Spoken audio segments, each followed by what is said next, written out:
Ndugu zangu Waislamu, kama kuna kati yetu ambaye alikuwa akiabudu mwezi wa Ramadhani, basi mwezi wa Ramadhani umeshaondoka. Na kama kuna kati yetu ambaye alikuwa anamwabudu Mwenyezi Mungu, basi Mwenyezi Mungu yuko hai wala hana mwisho. Na kumalizika kwa mwezi wa Ramadhani, ndugu Muislamu, ndiye kumalizika kwa miongoni mwetu hapa. Kumalizika kwa Ramadhani ndiyo kumalizika kwa miongoni mwetu hapa.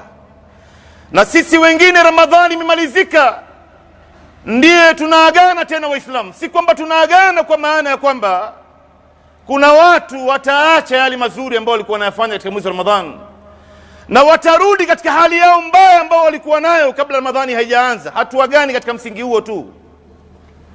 Tunaagana kwa msingi ya kwamba miongoni mwetu hapa Ramadhani ya mwaka ujao hawatokuwepo hapa tena. Hii ndio ilikuwa nafasi yao ya mwisho.